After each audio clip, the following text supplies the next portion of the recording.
Hypertension alerts on the Apple Watch aren't just a gimmick. They could be a game changer for your health monitoring routine. But here's where it gets controversial. While this feature debuted with the latest Apple Watch Ultra 3 and Series 11, Apple surprisingly extended it to some older models through the watchOS 26 update. Curious to know if your Apple Watch can keep an eye on your blood pressure trends? Let's dive into how to set it up and which devices qualify. First off, not every Apple Watch supports hypertension notifications. Currently, this feature is compatible with Apple Watch Series 11, Apple Watch Series 10, Apple Watch Series 9, Apple Watch Ultra 3, Apple Watch Ultra 2, but that's not all. You'll also need a recent iPhone Model 11 or newer running iOS 26 to sync everything properly. To unlock this functionality, Apple has laid out strict criteria. Your Apple Watch's wrist detection feature must be enabled.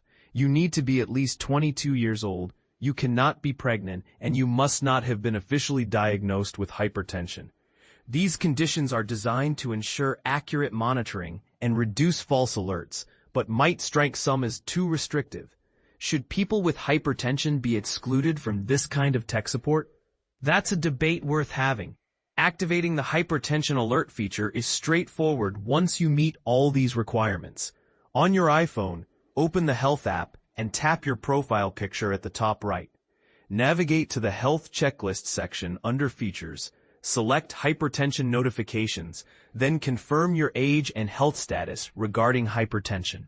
Apple will walk you through some introductory steps explaining how the notifications work before finalizing the setup. Here's the important detail most people don't realize. You won't receive hypertension alerts right away. Apple waits 30 days to collect continuous heart sensor data to identify patterns that might indicate elevated blood pressure.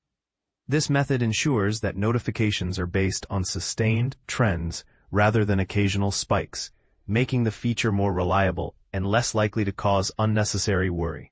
Essentially, the watch's optical heart sensor observes your pulse over a month-long period before deciding if an alert is warranted.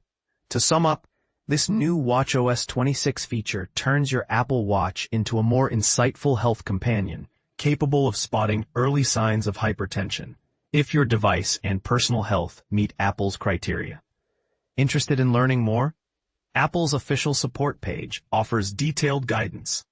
On a side note, if you're looking to enhance your Apple Watch experience, here are some useful accessories. AirPods Pro 3 for seamless audio. Anker portable USB-C charger for on-the-go power. Retro Max stand, perfect for nightstand mode. Anker 20-watt USB-C charging brick for fast charging. Swap Bandit for effortless band swapping. Do you think Apple's restrictions on age, pregnancy, and existing diagnoses exclude people who might benefit most from hypertension notifications? Could this cautious approach limit the feature's real-world impact? Share your thoughts. Agree or disagree? We want to hear your perspective.